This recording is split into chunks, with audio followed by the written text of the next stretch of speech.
alamin wa bihi nasta'inu ala umurid dunya waddin wassalatu wassalamu ala asyrafil anbiya'i wal mursalin sayyidina wa maulana Muhammadin wa ala alihi wa sahbihi ajma'in. Subhanaka la ilma lana illa ma 'allamtana innaka antal alimul hakim wa tub 'alaina innaka antat tawwabur rahim. Rabbi shrah li sadri wa yassir li amri wahlul 'uqdatam min lisani yafqahu qawli. Bapak Ibu yang dimuliakan Allah, mari kita mulai majelis mulia ini dengan membaca doa. Silakan diikuti. Bismillahirrahmanirrahim.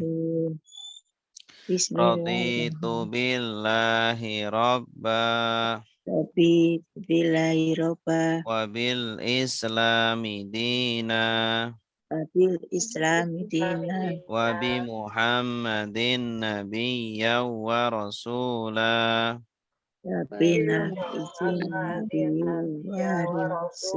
Rabbi zidni ilma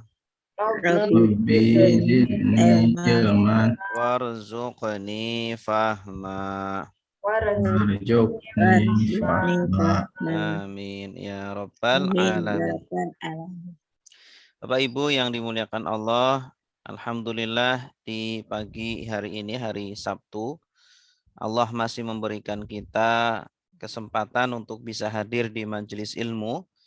Semoga ini adalah tanda Allah menginginkan kebaikan kepada kita semuanya. Nah, ini adalah sebagai ganti pertemuan kita hari Rabu kemarin karena hari Kamis ya. Karena kami berhalangan, insya Allah kita gantikan pada hari Sabtu ini. Semoga tidak mengurangi kekhusyuan kita, semoga tidak mengurangi ilmu-ilmu yang akan kita pelajari pada pagi hari ini.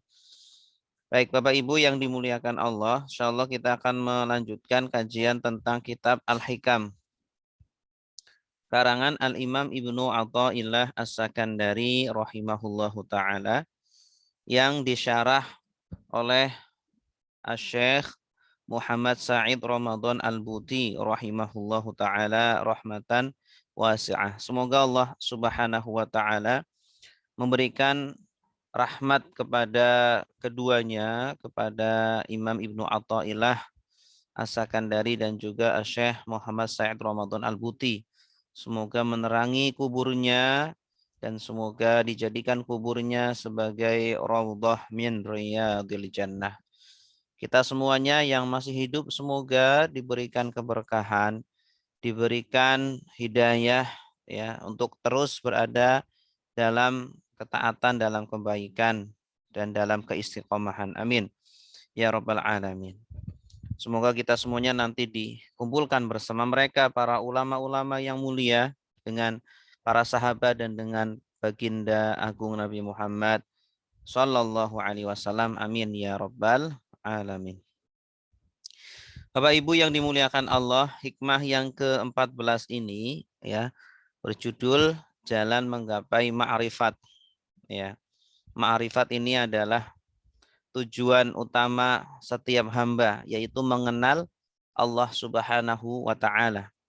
Tanpa mengenal Allah, maka seorang hamba akan hidup dalam kebingungan.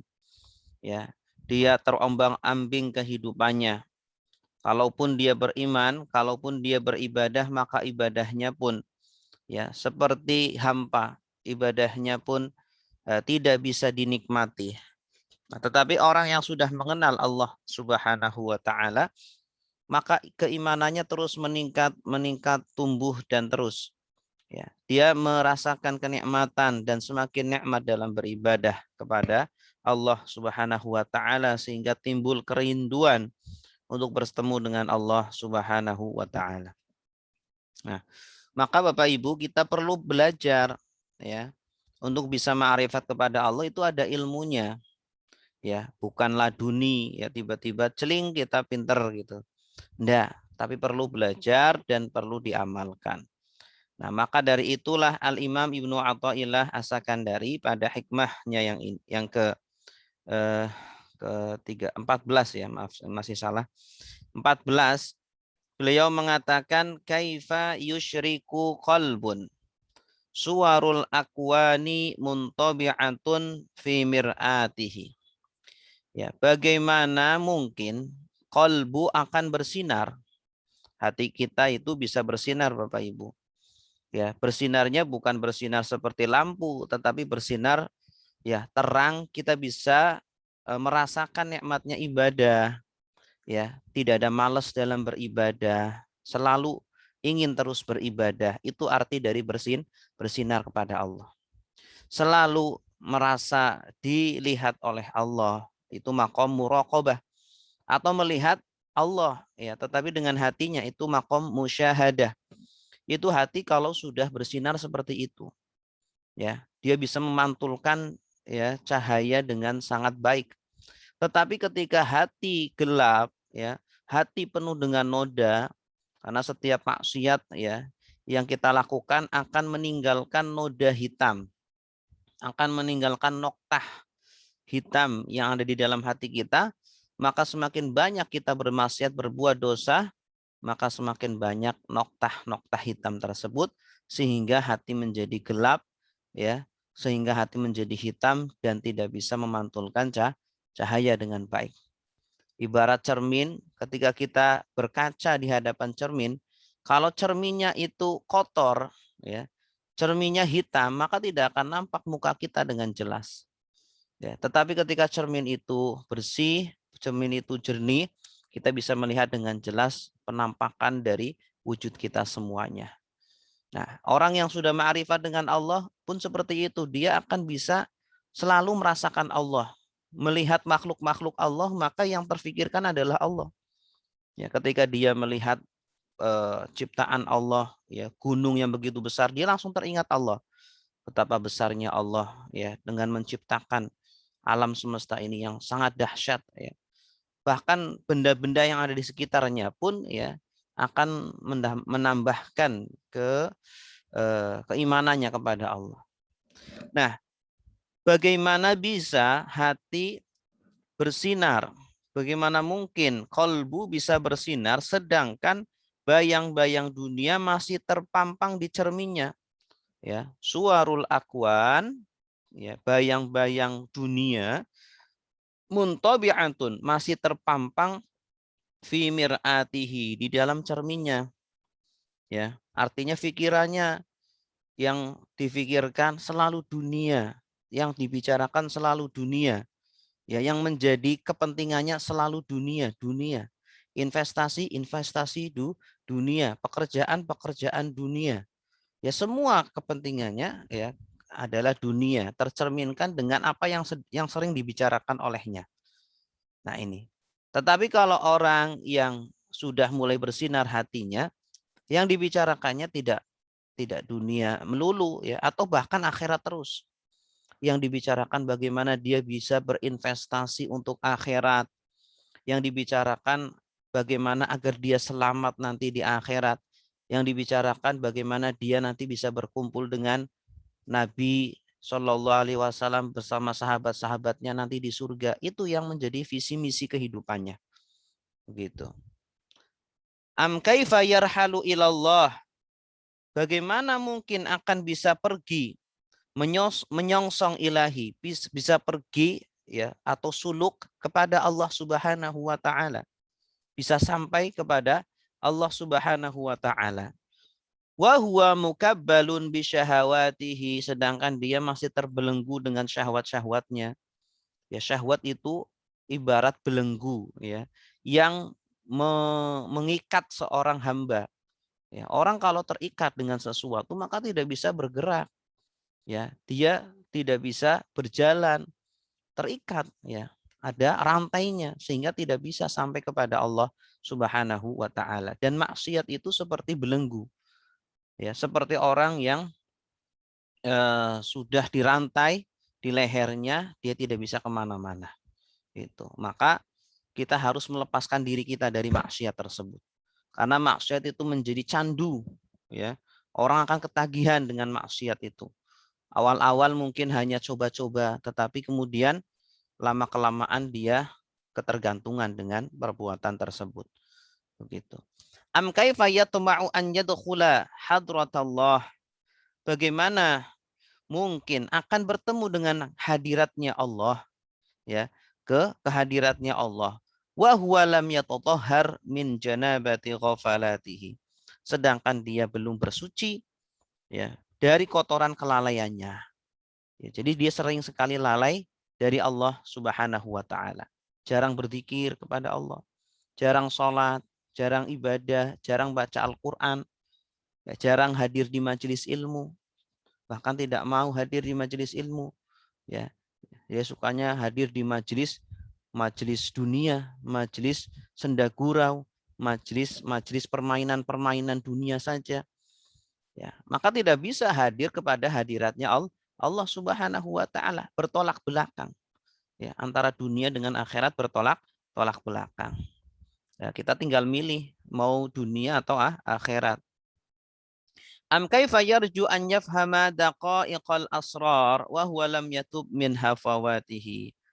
Bagaimana mungkin diharapkan dapat menyingkap berbagai rahasia, ya.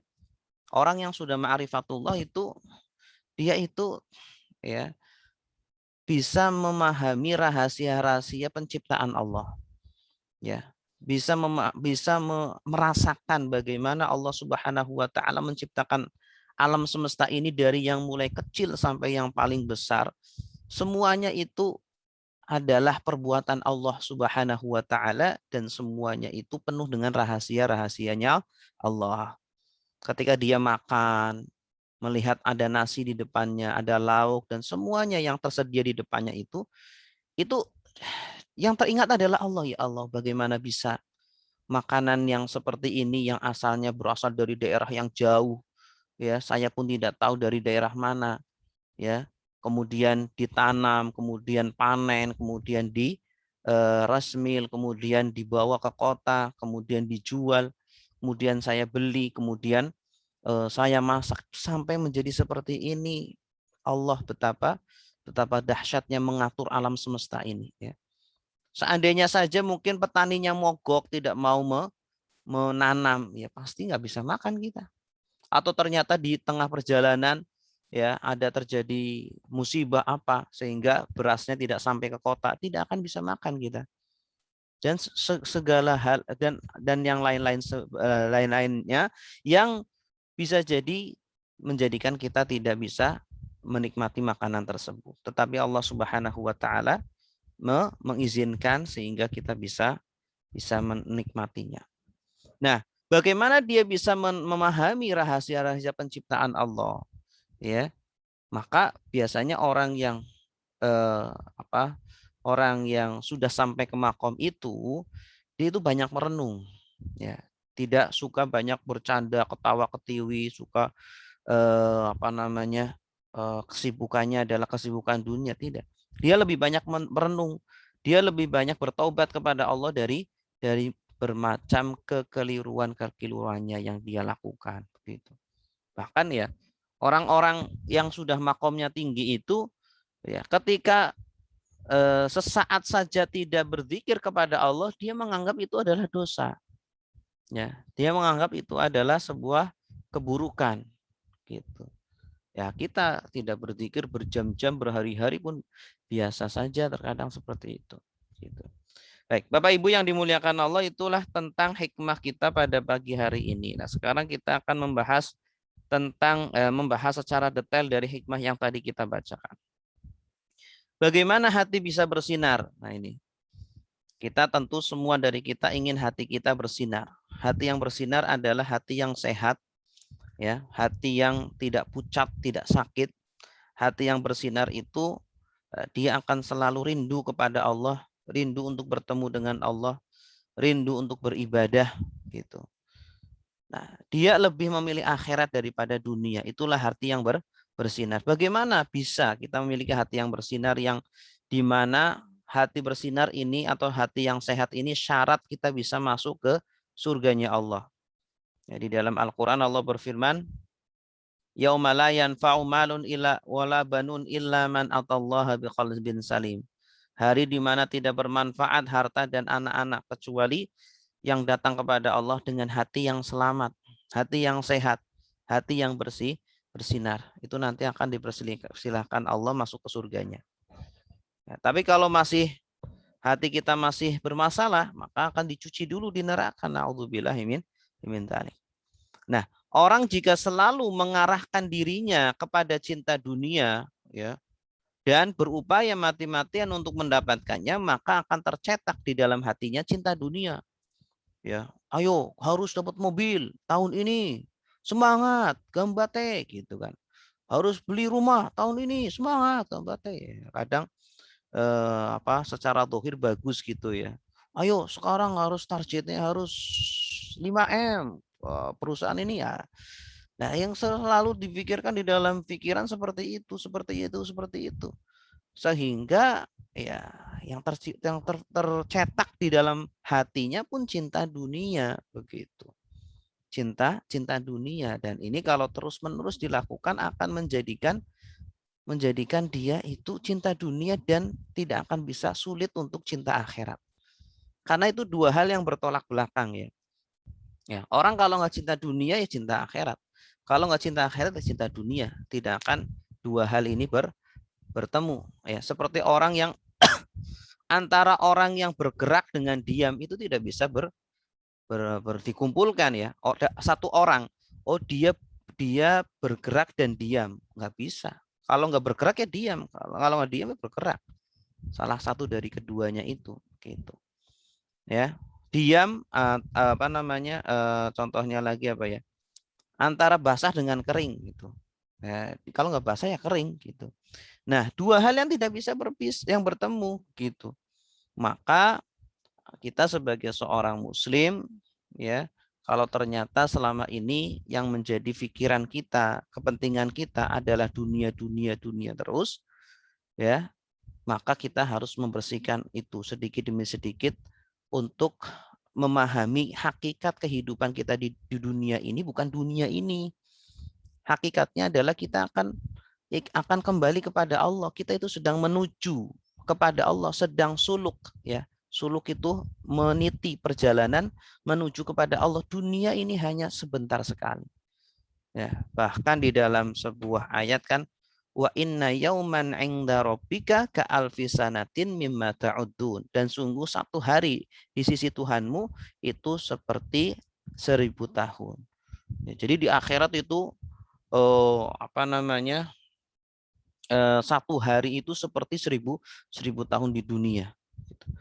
Nah, kalau kita bayangkan kehidupan kita ya seumpama 1000 tahun di dunia ya, dengan berarti 500 tahun di dunia itu berarti kan setengah hari atau 12 jam di akhirat.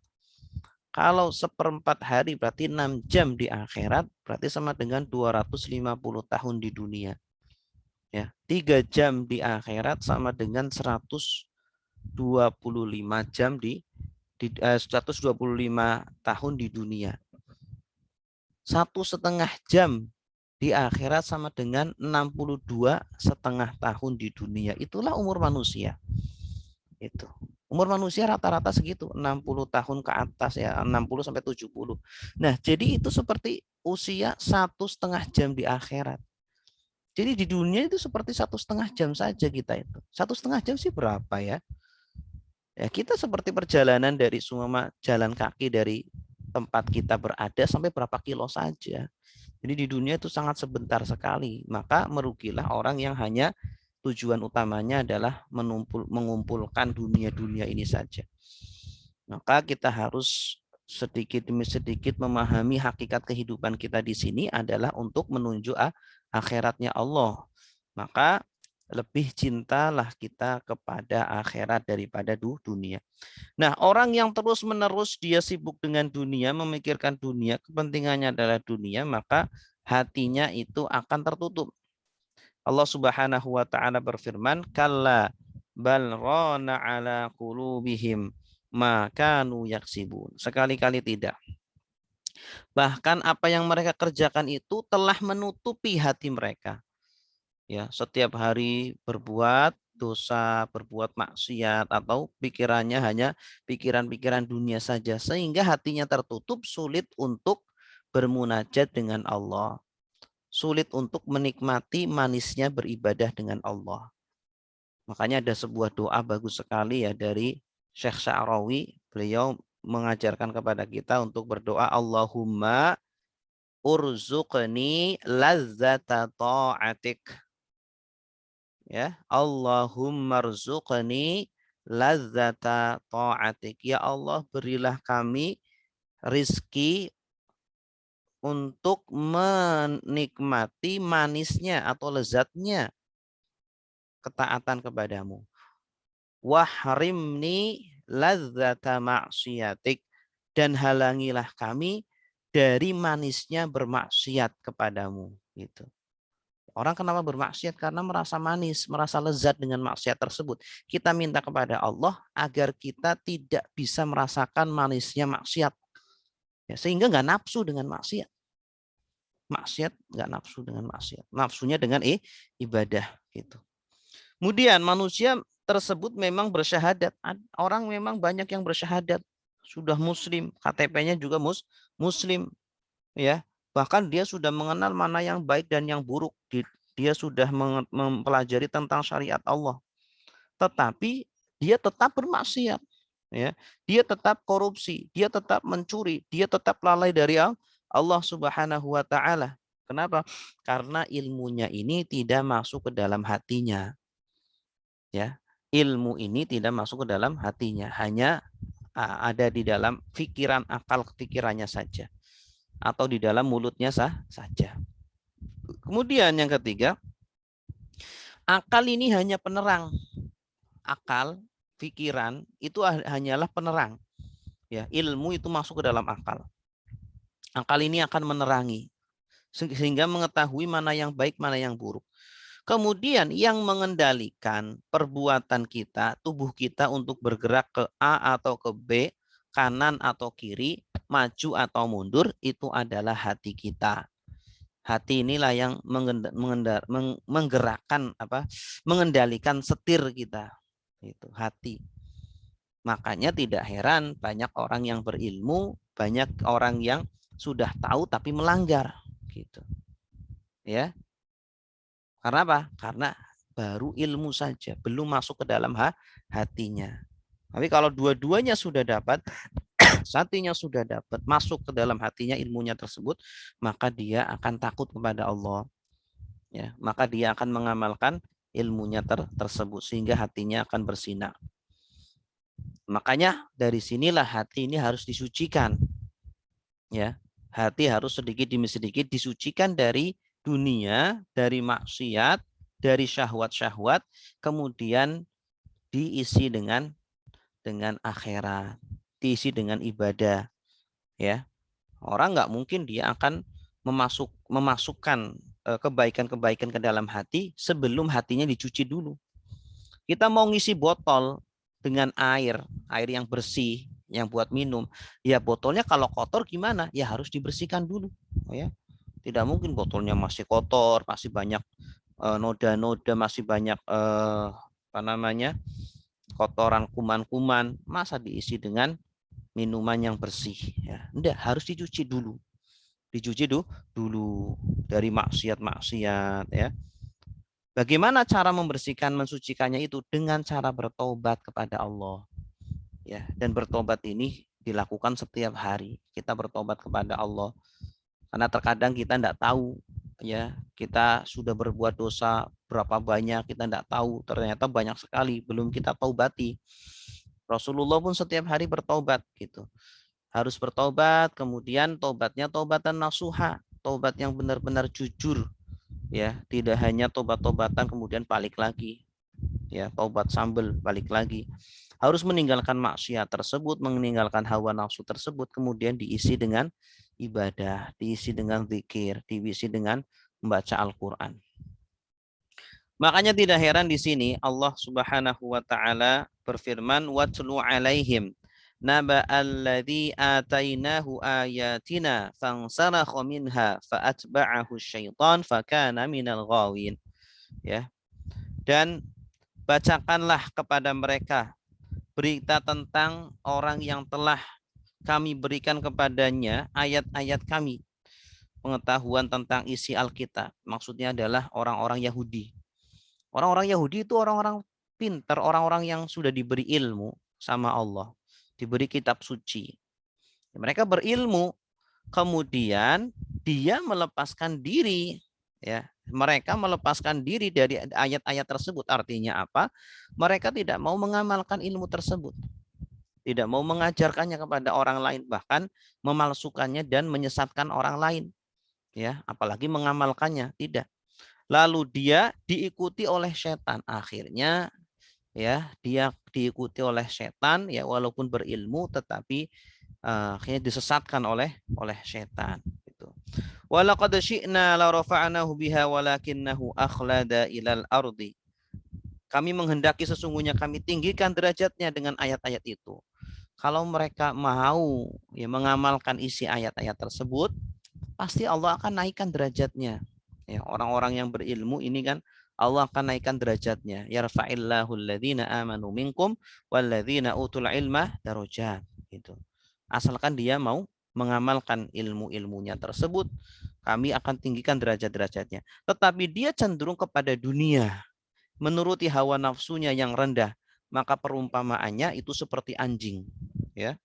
Akan seperti anjing. Anjing itu selalu menjilat-jilat, ya, selalu menjulurkan lidahnya itu meminta-minta kepada orang-orang, meminta makanan, ya. Dan jika kamu membiarkan dia mengulurkan lidahnya juga, dia akan mengulurkan lidahnya juga. Demikian itulah perumpamaan orang-orang yang mendustakan ayat-ayat kami. Itu. Maka ceritakanlah kisah-kisah itu agar mereka berpikir. Gitu. Artinya apa? Orang-orang yang tidak mengamalkan ilmunya, orang-orang yang hanya mengikuti hawa nafsunya, dunianya saja, ya, ini berbahaya sekali bagi orang-orang tersebut gitu. Makanya orang-orang yang berilmu ini sebenarnya tanggung jawabnya besar, ya. Kita semuanya, kita belum berilmu pun harus berilmu, harus belajar. Bukan berarti wah, berarti saya nggak usah berilmu lah, takut nanti jadi bumerang. Enggak. Tetap kita harus wajib belajar. Kita kalau enggak tahu nanti bisa diazab oleh Allah karena tidak mau belajar gitu. Setelah kita tahu, maka kita mengamalkan ilmu kita agar ilmu ini menjadi sebab kita dimuliakan oleh Allah Subhanahu wa taala. Berikutnya, bagaimana menikmati manisnya ibadah. Nah, ini ibadah yang kita lakukan kalau masih hati ini masih tertutup dengan tameng, dengan noda-noda maksiat, maka hambar rasanya, pahit rasanya gitu. Tetapi bisa menjadi manis bagaimana dengan cara yaitu tadi memulai membersihkan hati kita, mensucikan hati kita, bertobat dari semua dosa-dosa yang kita lakukan. Yang menyebabkan sulit mengenal Allah dan nikmat beribadah adalah karena kita lebih senang mengingat dunia. Ya, coba kalau kita ngobrol dengan teman kita, itu lebih senang ngobrolin masalah dunia, masalah bola, atau masalah sinetron, film, masalah tetangga, masalah kisah-kisah dunia atau kisah-kisah akhirat. Ya, kalau ternyata kita lebih suka membicarakan masalah kehidupan dunia, ya, bukan masalah kehidupan akhirat, ya, berarti masih belum kita menikmati manisnya akhirat ini. Maka harus diganti. Yang awalnya kita sering membicarakan tentang kisah-kisah kehidupan dunia dan seisinya, maka diganti dengan membicarakan tentang kisah-kisah pencipta dunia. Ngomongin Allah, ngepoin Allah gitu loh. Ya, setiap setiap kejadian-kejadian besar kita kepoin Allah gitu. Bagaimana Allah bisa, ya, terkadang Allah menyelamatkan kita dengan cara-cara yang sangat lembut yang tidak kita tahu gitu, ya. Nah, selalu membicarakan tentang sifat-sifat Allah, asmaul husnanya Allah, ya, atau sifat-sifat yang wajib bagi Allah, sifat-sifat yang mustahil bagi Allah. Begitu. Bagaimana Allah menghancurkan umat-umat terdahulu. Ya, kita mengenal Allah pun dengan firman-firman-Nya, mempelajari Al-Qur'an, ya, membaca Al-Qur'an dan maknanya, membaca tafsir-tafsir Al-Qur'an. Itu dengan cara mengenal Allah itu seperti itu, melewati firman-firman-Nya, melalui wahyu-wahyunya, melalui sifat-sifatnya, asmaul husnanya Allah, dan lain sebagainya. Agar pikiran dunia itu hilang dan berubah menjadi pikiran kepada Allah saja, maka kita harus meninggalkan syahwat-syahwat. Ya, nah mungkin kita bisa ya berubah 180 derajat dengan seketika, ya, tanpa kita harus mulai sedikit demi sedikit meninggalkan kebiasaan-kebiasaan buruk, syahwat-syahwat kita. Ya, dengan cara apa? Menyibukkan dengan ibadah dan perkara-perkara yang baik. Ya, kalau kita ingin meninggalkan maksiat, meninggalkan keburukan, meninggalkan perkara-perkara dunia, tidak ada cara lain kecuali kita sibukkan diri kita dengan perkara-perkara akhirat. Maka sedikit demi sedikit maksiat akan ditinggalkan. Sedikit demi sedikit dunia akan ditinggalkan. Bukan berarti dunia ditinggalkan kemudian dia nggak kerja, bukan begitu. Tetap dia bekerja, tetapi pekerjaannya itu hanya sebagai kewajiban sebagai seorang kepala keluarga seumpama untuk menafkahi istri dan anaknya, tetap dia melakukan itu. Tetapi tidak terlalu berambisi, tidak terlalu ngoyo terhadap dunia. Ya, tujuan utamanya adalah menjadikan dunia ini kendaraan untuk sampai ke akhirat, seperti itu. Allah berfirman, "Afara'aita man ittakhadha ilahahu hawa wa adallahu Allahu ala ilm wa khatama ala sam'ihi wa qalbihi wa ja'ala ala basarihi ghishawah faman yahdihi min ba'dillah afala tadhakkarun." Ya, artinya, maka pernahkah kamu melihat orang yang menjadikan hawa nafsunya sebagai Tuhannya? Jadi ada orang yang menuhankan hawa nafsunya, selalu menuruti apa keinginannya, ya. Ingin maksiat dia lakukan, ingin berzina dia lakukan, turuti terus. Harusnya yang dituruti terus kan Allah. Yang dituruti terus, kita membudak kepadanya adalah harusnya Allah. Budak itu kan disuruh apa-apa aja kan mau dia. Seharusnya yang kita turuti, kita menjadi budaknya adalah Allah, bukan hawa nafsu kita. Tetapi betapa banyak, ya, saya pribadi juga, ya, peringatan untuk saya pribadi, terkadang mengikuti semua keinginan kita. Ingin ini turuti, ingin itu turuti. Ya, dikit-dikit turuti. Tetapi ketika Allah yang memerintah, kita malas-malesan. Ya, kita malah nanti-nanti gitu. Allah memerintahkan kita belajar, kita nanti-nanti. Allah memerintahkan kita baca Quran, kita nanti-nanti. Allah memerintahkan kita sholat, kita nanti-nanti. Nah, jadi telah menjadikan hawa nafsunya sebagai Tuhannya, sehingga Allah sesatkan. Wa dhallahu Allahu ala ilm, padahal dia berilmu. Ya, dia berilmu. Wa khatama ala sam'ihi, kemudian Allah menutup pendengarannya sehingga dia dinasehatin berkali-kali nggak mempan. Ah, kamu ngomong apa? Saya udah tahu. Saya lebih pintar dari kamu. Kamu sebelum lahir saya udah belajar agama. Waduh. Wa qalbihi, hatinya juga sudah ditutup oleh Allah. Wa ja'ala ala basarihi ghishawah, matanya sudah ditutup oleh Allah. Maka siapalah yang bisa memberikan hidayah kecuali Allah Subhanahu wa taala gitu. Makanya terkadang kita itu melihat orang, kita sudah nasihati, kita sudah kasih tahu berkali-kali, dia tidak sadar-sadar juga karena Allah belum ngasih hidayah kepada dia. Rasulullah pun pernah, ya, sangat bersedih sekali terhadap orang-orang Arab, ya, terhadap terutama keluarganya, ya, beberapa keluarganya yang tidak beriman, ya. Beliau sangat bersedih, ya, teman-teman dekatnya tidak beriman, beliau sangat bersedih. Rasulullah kemudian dihibur oleh Allah, laisa 'alaika hudahum walakinallaha yahdi may yasha. Wahai Muhammad, tidak ada kewajiban bagimu untuk menjadikan mereka itu mendapat hidayah, ya. Allah itu memberikan hidayah kepada siapa yang dia kehendaki. Ya, kewajiban kamu hanya menyampaikan saja. Kita sudah menyampaikan, ya, sudah menasehati, maka gugurlah kewajiban kita. Perkara dia itu menerima ataupun menolak itu urusan dia dengan Allah Subhanahu wa taala gitu. Nah, maka kalau kita ingin merasakan manisnya beribadah, maka kita harus apa? Menghilangkan noda-noda, meninggalkan syahwat-syahwat, dosa-dosa ya yang biasa kita lakukan. Ibarat orang itu ketika dia ingin merasakan manisnya makanan, maka dia harus apa? Pertama, dia dalam kondisi sehat, ya, lidahnya sehat, ya, lidahnya tidak pahit, sehingga ketika makan makanan, ya dia merasakan manisnya manis, pahitnya pahit, asinnya asin, gitu, karena sehat. Kemudian yang kedua, tidak terhalang, dirinya itu tidak terhalang. Nah, tapi kalau dirinya terhalang, seumpama dia sedang sakit gigi, ya, maka tidak bisa merasakan nikmatnya sate, menikmatnya rasanya makanan gitu. Itu. Kenapa? Karena masih ada penghalangnya yaitu penyakit-penyakit itu. Nah, dosa-dosa itu ibarat penyakit. Ya. Kemudian bagaimana melepaskan belenggu syahwat? Syahwat itu ibarat belenggu, ibarat ikatan yang borgol yang mengikat seseorang sehingga dia sulit, berat sekali untuk meninggalkan dosa atau syahwat tersebut. Ya, syahwat itu membelenggu seperti tawanan yang dibelenggu. Orang yang ketahuan mencuri dibelenggu gitu ya.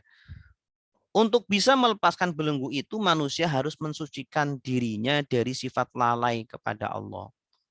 Yang pertama, dia harus pertama kan membersihkan dari dosa-dosa hatinya itu. Dan yang kedua, sifat lalai gitu. Kita harus sering mengingat Allah. Orang yang selalu mengingat Allah ya, dan tidak hanya mengingat Allah, dia memahami dan mengenal Allah, siapa yang diingat. Kita kalau kenal seorang perempuan, tahu, wah ini namanya siapa. Pertama kita ingin tahu siapa namanya, tinggalnya di mana, bagaimana asal usulnya, ya. Kita lihat perawakannya indah, cantik, ya, dan sempurna begitulah.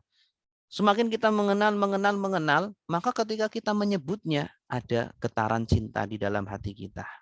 Begitupun ketika kita mengenal Allah. Kalau kita belum mengenal Allah, ya menyebut nama Allah biasa saja. Tetapi ketika kita sudah mengenal Allah, bagaimana sifat Allah, bagaimana baiknya Allah, memberikan kepada kita seluruh kebutuhan kita, bagaimana sempurnanya Allah. Maka ketika kita menyebutkan nama Allah, yaitu ada timbul rasa cinta kepada Allah. Kemudian yang kedua, syahwat selalu datang karena pikiran yang selalu membayang-bayangkan ya manisnya dan nikmatnya syahwat-syahwat tersebut. Kenapa orang berzina? Kenapa orang mencuri? Kenapa orang korupsi? Karena di dalam pikirannya ketika berzina dia akan mendapatkan kenikmatan. Ketika dia mencuri dia akan mendapatkan kenikmatan. Ketika dia minum minuman keras dia akan fly, terbang, nikmat gitu. Bosan dengan kehidupan dunia yang lurus-lurus, yang monoton saja begitu. Nah ini orang ketika selalu membayangkan kenikmatan dunia, maka dia akan berusaha untuk mencari dan memuaskan syahwatnya itu. Selalu menuruti syahwatnya itu. Nah maka yang seperti itu dihilangkan. Pikiran-pikiran seperti itu dihilangkan dengan menyibukkan pada perkara-perkara akhirat. Hadir di majelis ilmu. Sehingga dia selalu berzikir kepada Allah, hadir di majelis zikir, majelis sholawat. Ya, jadi adanya majelis zikir, majelis sholawat, majelis ilmu itu sebuah Masya Allah di masyarakat kita Indonesia, alhamdulillah tersebar di mana-mana gitu ya. Sehingga kita terjaga dari maksiat. Itu semuanya adalah sarana bagi seorang hamba, bagi kaum muslimin agar terjaga dari maksiat. Tersebarnya majelis ilmu, majelis zikir, majelis sholawat, ya, majelis taklim. Itu bagus sekali. Alhamdulillah di masyarakat kita tersebar seperti itu. Coba bayangkan kalau itu semuanya nggak ada. Ya, orang-orang bingung, tidak ada kesibukan, nganggur. Akhirnya apa? Yang dicari adalah bagaimana memuaskan syahwatnya itu. Akhirnya apa? Bermaksiat. Makanya menganggur itu sangat berbahaya sekali. Betapa banyak kriminalitas terjadi karena banyak orang yang nganggur, nggak ada kerjaan. ngapain ya? Akhirnya dia mencuri. Ngapain ya? Akhirnya dia dugem. Ngapain ya? Akhirnya dia berzina dan lain sebagainya. Sifat lalai itu akan hilang dengan menjauhkan diri dari maksiat. Ya, pertama harus menjauhkan diri, mensibukkan, mengisi pikiran kita dengan yang baik-baik, ya, dengan zikir, dengan sholawat, dengan ilmu dan lain sebagainya. Allah Subhanahu wa taala berfirman dalam surah Al-Hadid ayat 16, "Alam ya'ni lil ladzina amanu an takhsha'a qulubuhum li dzikrillahi wa ma nazala minal haqq." Ya. Belumkah datang waktunya bagi orang-orang yang beriman untuk tunduk hatinya, khusyuk hatinya. Mereka mengingat Allah dan kepada kebenaran yang telah turun kepada mereka. Dan janganlah mereka seperti orang-orang yang sebelumnya, ya, yang telah diturunkan kitab kepadanya, kemudian lalu berlalulah masa yang panjang atas mereka, lalu hati mereka menjadi keras. Gitu. Artinya apa? Kita mungkin sudah lama jauh dari Allah, sudah lama kita lebih sibuk kepada dunia, lebih sibuk kepada masalah-masalah dunia. Kita jarang untuk berzikir kepada Allah, jarang untuk bisa tunduk kepada Allah, merasakan manisnya ibadah kepada Allah. Kapan lagi? Karena umur tidak ada yang tahu, ya. Syukur-syukur Allah memberikan panjang umur kepada kita semuanya, tetapi panjang umur itu kita inginkan agar dalam ketaatan kepada Allah. Ya, sebelum Allah memanggil kita, semoga kita sudah mengenal Allah, sudah ma'rifatullah, sudah merasakan manis dan nikmatnya beribadah kepada Allah Subhanahu wa taala. Kalau tidak sekarang, nanti seperti orang-orang Yahudi. Angan-angan mereka dijadikan panjang. Mereka berpikir, wah saya akan hidup lama. Oh nanti saya akan beli rumah di sini. Saya akan beli mobil di situ. Saya akan ini, akan angan-angannya itu panjang gitu. Angan-angannya itu tinggi. Padahal Allah Subhanahu wa taala hanya memberikan umur berapa saja. Gitu ya. Makanya kita harus selalu siap kapanpun dipanggil oleh Allah, dan harus kita mempersiapkan investasi-investasi akhirat tersebut. Ya, kita punya harta sekian. Nah, ini kalau tiba-tiba Allah panggil kita, ini harta gimana nih? Apakah sudah kita gunakan atau sudah kita salurkan kepada investasi-investasi akhirat? Belum nih. Jangan-jangan masih nganggur saja, atau jangan-jangan investasi dunia saja. Kalau nganggur saja, kita sudah meninggal, tidak akan bermanfaat. Yang ada menjadi rebutan ahli waris, atau kalau diinvestasikan dunia juga tidak bermanfaat bagi kita. Yang bermanfaat adalah yang kita investasikan untuk akhirat kita. Kita sudah meninggal pun kita tenang karena akan kita bawa ke akhirat sana. Gitu. Kemudian selanjutnya, anti godaan dari setan. Orang yang bertaubat kepada Allah, ya, orang yang mengikuti jalan Allah dan benar-benar bertaubat dengan jujur, tidak mengulanginya perbuatan dosanya itu, maka kata Rasulullah, dia itu seperti orang yang baru dilahirkan. Atta ibu minadz dzambi kaman la dzambalahu. Orang yang bertaubat sebenar-benarnya dari dosanya itu seperti orang yang bersih, tidak punya dosa sama sekali. Seperti bayi yang baru lahir. Dihapuskan seluruh dosa-dosanya. Itu. Dan manusia akan dijaga dari godaan setan ketika dia benar-benar menghambakan diri kepada Allah. Kalau kita benar-benar merasakan kita itu budak, kita itu hamba Allah, ya. Yang namanya budak itu kan harus selalu setia kepada majikannya. Yang namanya budak itu harus selalu nurut, tidak pernah berkhianat kepada tuannya. Ketika kita bermaksiat, berarti kita telah khianat sama Allah. Allah melarang kita maksiat. Kita budaknya Allah. Kita maksiat. Berarti kita berkhianat. Kita sudah berani dengan majikan atau kepada tuan kita. Gitu. Berarti kita belum menerapkan sifat ubudiyah yang hakiki di dalam diri kita. Ya, makanya Allah berfirman di dalam surah Al-Hijr ayat 42, Inna ibadi laisa laka alaihim sultan illa man ittaba'aka minal ghawin. Sesungguhnya kamu iblis tidak kuasa atas hamba-hambaku, ya, hamba-hambaku yang benar-benar menerapkan sifat ubudiyah pada dirinya, kecuali mereka yang mengikutimu, ya, yaitu orang-orang yang sesat, mereka yang khianat kepadaku. Dia mengatakan, iya aku hamba Allah, tetapi ternyata banyak berkhianat kepada Allah dengan melanggar aturan-aturan Allah. Gitu. Kemudian bagaimana cara menggapai makom ihsan ini?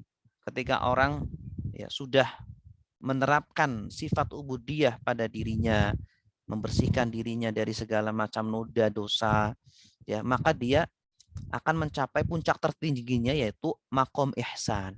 Ini. Ketika seorang hamba sudah terbebas dari belenggu syahwat, ya, dia sudah tidak ketergantungan lagi dengan syahwat, dengan dosa, dengan maksiat. Ya, bahkan dia ketika mau bermaksiat merasa itu sesuatu yang pahit gitu. Makanya doa tadi itu kalau perlu kita baca-baca terus Bapak Ibu. Allahumma urzuqni ladzata ta'atik, ya, wahrumni ladzata maksiatik. Ya Allah, berilah aku kenikmatan beribadah kepadamu dan cegahlah aku, halangilah aku dari kenikmatan bermaksiat kepadamu. Ya, jadi ketika kita ada di depan kita ada maksiat, kita nggak doyan. Seperti di depan kita itu semua ada kotoran, kita disuruh makan nggak mau, itu kotoran. Gitu. Ya, tapi orang-orang yang naudzubillah diberikan kenikmatan bermaksiat, ya kotoran dimakan. Gitu.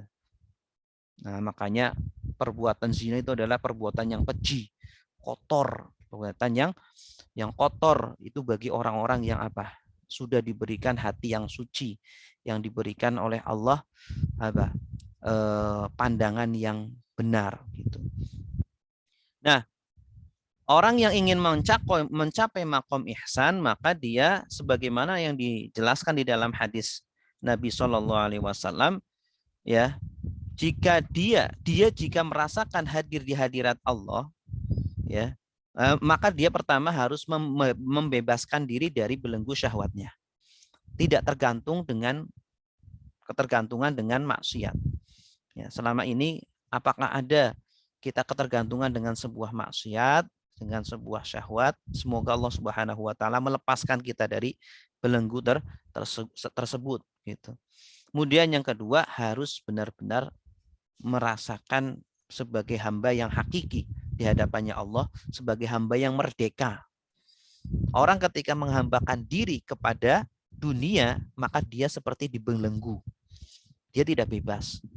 Tetapi ketika seseorang menghambakan diri kepada Allah, ya, menjadi budaknya Allah, maka hakikatnya dia telah merdeka. Kehidupannya tenang, pelong, seperti orang merdeka. Tapi kalau orang yang terbelenggu dengan maksiat seperti orang di penjara, tidak bisa melepaskan dari maksiat tersebut. Gitu. Jika dia merasakan hadirnya Allah ketika dalam beribadah, ketika sholat merasakan Allah hadir, ketika membaca Al-Quran merasakan Allah hadir, dan kapanpun dia merasakan Allah hadir bersama dia, maka dia mencapai nikmatnya beribadah, akan mencapai nikmatnya beribadah, dan dia mencapai makom musyahadah, makom menyaksikan Allah. Tapi tidak dengan mata kepalanya, tetapi dengan mata hatinya. Ya. Jadi ketika dia dimanapun, baik ketika sendirian ataupun bersama orang banyak, dia merasakan hadirnya Allah. Ya. Wa huwa ma'akum ainama kuntum, dan Allah bersama kalian dimanapun kalian berada. Allah selalu bersama kita. Gitu. Tetapi kebersamaan Allah tidak bisa dirasakan oleh setiap manusia, hanya orang-orang pilihan saja. Nah, kalaupun tidak bisa kita menyaksikan Allah, kehadiran Allah, ya, maka kita menghadirkan bahwa kita diawasi oleh Allah. Anta'budallah ka'annaka tarah. Yang pertama adalah kita menyaksikan Allah. Kalau tidak bisa, fa illam takun tarahu fa innahu yarah. Sesungguhnya Allah melihatmu. Jadi seperti CCTV. Kita selalu diawasi oleh Allah. Ya, dan CCTV Allah itu lebih canggih daripada CCTV buatan manusia. Nah, kita mencapai maqam muraqabah, merasa diawasi oleh Allah itu. Kalau tidak bisa kita musyahadah, ya, menyaksikan keberadaan Allah dengan hati kita. Maka hadirkanlah dengan merasa selalu diawasi oleh Allah Subhanahu wa taala. Maka orang yang seperti itu mencapai maqam ihsan gitu. Bapak Ibu yang dimuliakan Allah, yang terakhir adalah cinta dunia versus cinta Allah versus cinta dunia. Memang sih fitrah manusia itu cinta dengan dunia. Tidak bisa dipungkiri. Manusia ya suka dengan harta.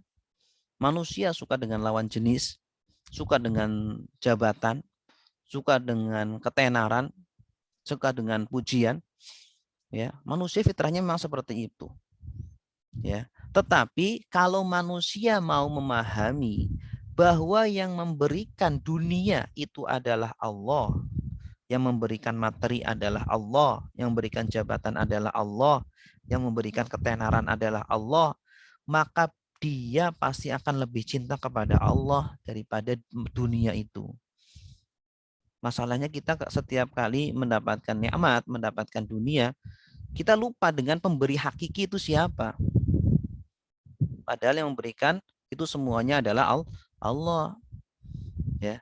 Orang yang sudah merasakan cinta kepada Allah daripada cinta kepada dunia, maka dia akan sangat yakin dengan firman-firman Allah. Ya, kalau kita mau selalu menyadari bahwa semua yang datang kepada kita dari rizki, dari nikmat itu adalah Allah, maka dia akan semakin tumbuh cinta kepada Allah. Coba kalau kita setiap hari ada orang yang memberi kita seluruh kebutuhan kita, semua kebutuhan kita dipenuhi oleh dia, kita pasti akan cinta sekali dengan orang tersebut. Allah memberikan udara, oksigen kepada kita, memberikan mulut yang bisa berbicara, setiap hari bisa berbicara.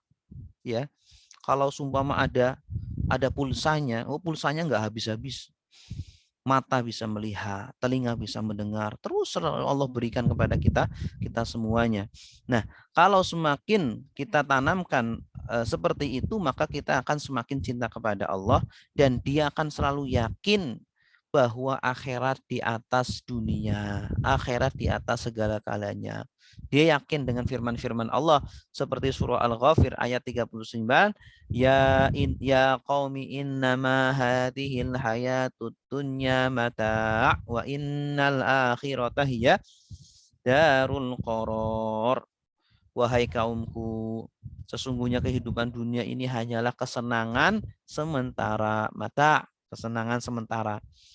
Sementara 1,5 jam aja, ya. Adapun kenikmatan yang abadi adalah di akhirat. Kita mengumpulkan harta sebanyak-banyaknya itu sementara saja. Tujuan utama kita adalah akhirat. Kesenangan yang hakiki adalah akhirat. Ya. Wa innal akhirata hiya darul qarar. Akhirat ini adalah negeri yang kekal selama-lamanya, tujuan akhir kita. Dia akan sangat yakin dengan firman itu dan menerapkan dalam kehidupan sehari-harinya. Kemudian Allah juga berfirman dalam surah Ali Imran ayat 196 dan 197. La yaghurrannaka taqallubul ladzina kafaru fil bilad mata'un qalil summa ma'wahum jahannam wa bi'sal mihad. Jangan sekali-kali kamu tertipu, terpedaya oleh kegiatan orang-orang kafir yang bergerak di seluruh negeri.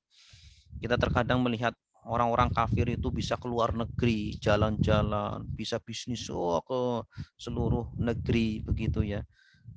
Kita iri, kita tertipu. Keren sekali itu. Bisnisnya udah, omsetnya udah miliaran. Ya, jaringannya udah sampai luar negeri, Masya Allah. Kita tertipu dengan itu semuanya. Kenapa? Ya, kalau mereka bisa seperti itu, namun mereka tidak beriman kepada Allah, tidak beribadah kepada Allah, itu tertipu dengan kenikmatan yang seperti itu. Padahal kenikmatan yang hakiki, ya, adalah kenikmatan akhirat. Mata'un qalil, kenikmatan itu hanyalah kenikmatan sementara saja. Summa ma'wahum jahannam. Kemudian setelah itu kembali mereka adalah neraka jahanam. Ya, Bukan berarti kita dilarang untuk bisnis sampai ke luar negeri, jalan-jalan ke luar negeri. Boleh, silakan. Tetapi itu hanya selingan saja. Tugas utama kita adalah beribadah kepada Allah, menjadikan akhirat tujuan utama kita. Wabi salmiha, dan seburuk-buruknya tempat tinggal. Na'udzubillahi min dzalik. Baik Bapak Ibu yang dimuliakan Allah, demikian yang bisa kami sampaikan berkaitan dengan hikmah yang ke-14 ini, membicarakan tentang bagaimana kita menggapai ma'rifatullah, mengenal kepada Allah, sehingga ibadah yang kita lakukan ini benar-benar ibadah yang manis, ibadah yang lezat, yang nikmat, yang bisa kita rasakan setiap saatnya. Dan bagaimana kita bisa merasakan kehadiran Allah, ya, maqam muraqabah, selalu diawasi oleh Allah, atau lebih tinggi dari itu, yaitu kita selalu bisa menyaksikan Allah dengan hati kita. Ya, setiap makhluk yang kita lihat, ciptaan Allah yang kita lihat, menjadikan kita mengingat kepada Allah Subhanahu wa taala setiap saat. Semoga bermanfaat. Silakan bagi Bapak Ibu yang ada pertanyaan, silakan disampaikan. Insyaallah kita jawab. Ya, silakan, ada pertanyaan? Silakan dinyalakan audionya.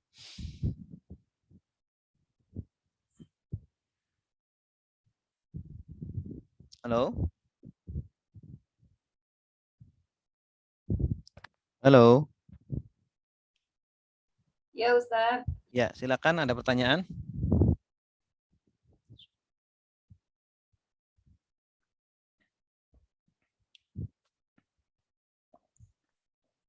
Assalamualaikum Ustaz. Waalaikumsalam. Silakan Pak Yadi. Ya Ustaz, makasih Ustaz. Saya ingin bertanya Ustaz, seberapa besarkah ya porsi dunia terhadap akhirat itu Ustaz, supaya kita nggak yang dalam kehidupan kita itu selalu bergelut dengan dunia dan mungkin juga di akhir gitu Ustaz ya. Mungkin bisa ini kan seberapa besar sih sebetulnya porsi dunia terhadap akhirat itu yang dicontohkan Rasulullah SAW. Iya. Maksud Porsi dunia terhadap akhirat itu Rasulullah tidak membatasi berapa porsinya, ya. Cuma Rasulullah hanya menjelaskan bahwa dunia ini hanya ubur, seperti tempat seperti menyeberang. Tujuan kita itu ada di ujung. Dunia ini adalah kita sedang menyeberang menuju ke akhirat, ya. Maka ketika kita menyeberang itu kan kita membutuhkan fasilitas-fasilitas.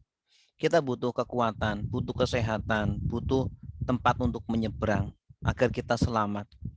Nah, di dunia ini sebenarnya yang menjadi kewajiban kita adalah bagaimana agar kita bisa bertahan hidup di dunia ini dan menjadikan dunia ini sebagai kendaraan untuk bisa sampai kepada surganya Allah. Islam tidak pernah melarang kita kaya. Islam tidak pernah melarang kita untuk bekerja. Bahkan menyuruh kita untuk bekerja, gitu. Ya, untuk berinovasi, berkreasi, ya, buat mobil, buat pesawat, silakan.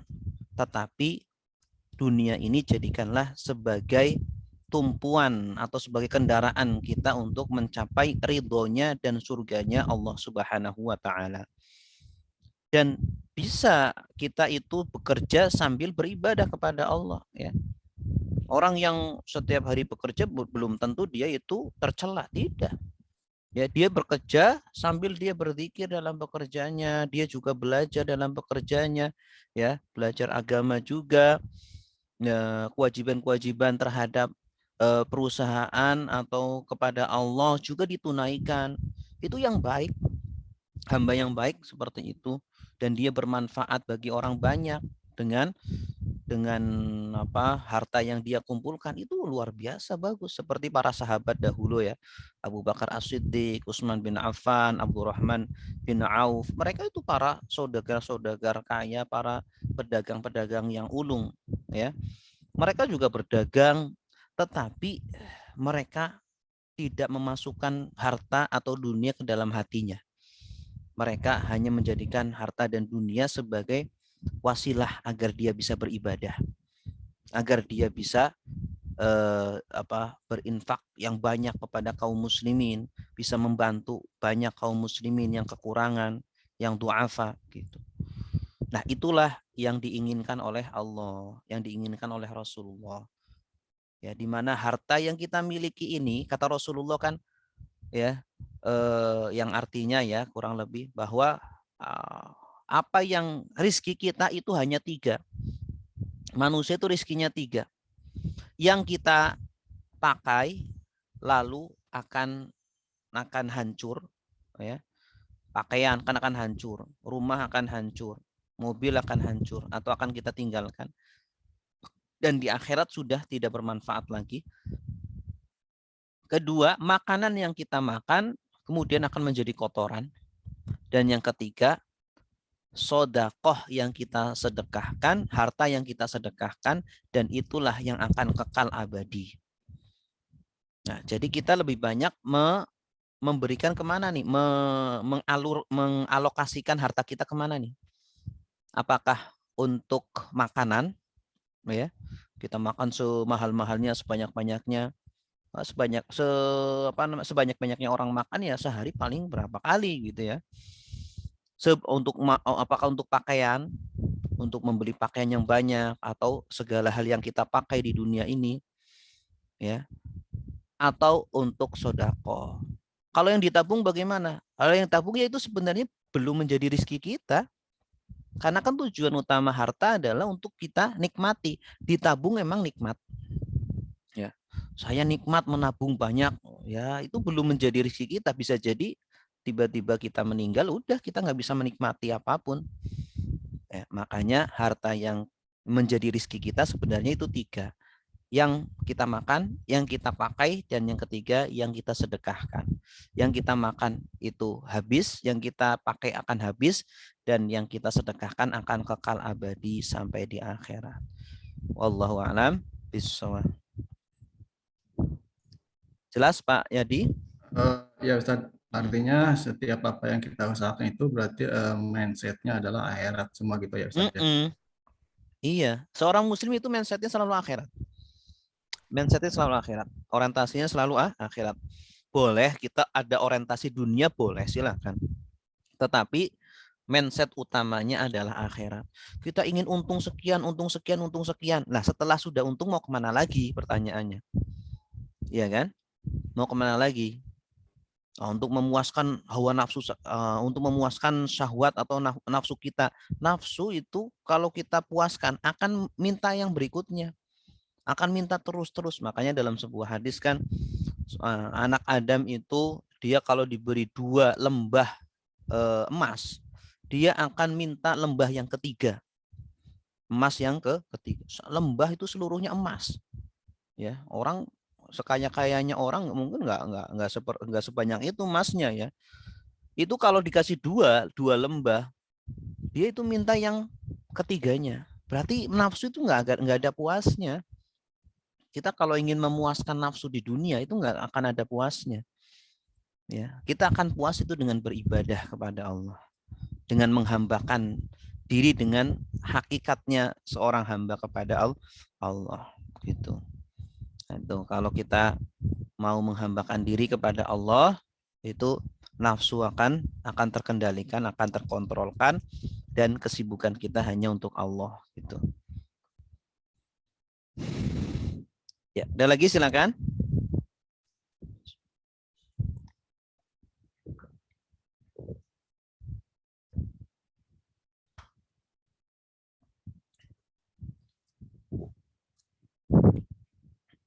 Baik, kalau tidak ada pertanyaan lagi, boleh kita tutupi sampai di sini. Baik, semoga bermanfaat. Maaf Ustaz, Ya. ini Ustaz boleh nggak minta di-share doa-doa yang tadi Ustaz sampaikan saat Oh materi iya, Ustaz? nih doanya saya tulis ya.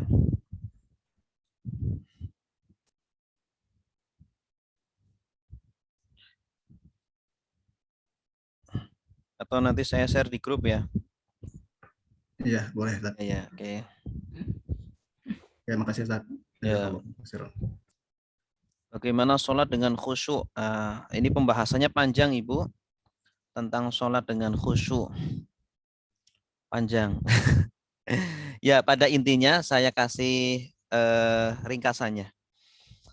Ibu sholat dengan khusyuk itu seperti ibu itu sedang bercengkerama, ya, sedang ngobrol, sedang berdialog.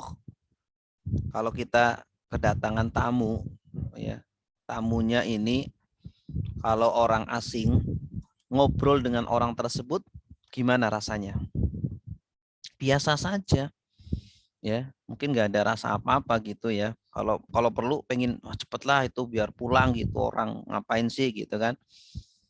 Nah, tapi kalau yang datang adalah orang tua kita, ya, yang datang adalah saudara kita, yang kita sayang, kita cintai, kita kangeni, jauh gitu ya. Wah, mungkin berjam-jam sampai 5 jam, 10 jam ya. Kita nggak bosan-bosan tuh. Nah, begitupun ketika kita dengan Allah, itu seperti kita sedang ngobrol dengan Allah. Ya. Kalau kita ngobrol dengan Allah, maka kita harus tahu sifat-sifat Allah, harus mengenal Allah dulu. Siapa itu Allah? Allah itu tempat segalanya bergantung. Ya. Semuanya bergantung kepada Allah. Kita itu sangat bergantungan sekali dengan Allah. Tergantung dengan Allah kita. Kita manusia itu sangat tergantung sekali dengan Allah. Gerak-gerik kita pun semuanya tergantung oleh Allah. Allah nggak berkehendak kita bisa bergerak, nggak bisa bergerak kita. Allah berkehendak kita nggak bisa ngomong kita. Nah, makanya Allah tempat bergantung segalanya. Makanya kalau kita belum mengenal Allah dengan sebenar-benarnya, ma'rifatullah, nggak bisa itu menikmati nikmatnya sholat. Gitu. Khusyuk di dalam sholat. Kemudian kalau kita mau bisa menikmati sholat, bisa nikmat berbicara dengan Allah, kita harus paham dengan bahasa yang Allah gunakan, yang kita gunakan di dalam sholat, yaitu bahasa Arab. Kita sholat tapi nggak paham bacaan-bacaan sholat kita, ya mustahil bisa khusyuk. Ya, makanya harus paham apa yang kita bicarakan. Ya, kita seperti sedang mengadu dengan Allah ketika dalam sholat seperti itu. Makanya sholat itu adalah munajat ya. Nabi ketika mau diperintahkan sholat, mau diwajibkan sholat untuk Nabi dan umatnya, Allah panggil ya ke Sidratul Muntaha itu bertemu. Nah, ketika kita mau sholat, bayangkanlah seperti kita sedang mau bertemu dengan Allah. Ya, makanya as-sholatu mi'rajul mu'min. Sholat itu adalah mi'raj. Mi'raj itu ya, naiknya seorang mukmin. Isra Mi'raj. Kan ada Isra Mi'raj. Isra itu kan perjalanan Nabi dari Makkah ke Palestina. Sedangkan Mi'raj adalah naiknya Nabi dari Palestina sana sampai ke Sidratul Muntaha. Kita itu bisa naik ya seperti Rasulullah, tetapi yang naik bukan jasad kita. Hati kita naik gitu. Wallahu a'lam bishawab. Ya, cukup ya. Ibu Aam, semoga terjawab ya. Kita tutup dengan doa kafaratul majlis. Subhanakallahumma wa bihamdika asyhadu an la ilaha illa anta astaghfiruka wa atubu ilaik. Wassalamualaikum warahmatullahi wabarakatuh. Waalaikumsalam warahmatullahi wabarakatuh. Terima kasih Ustaz.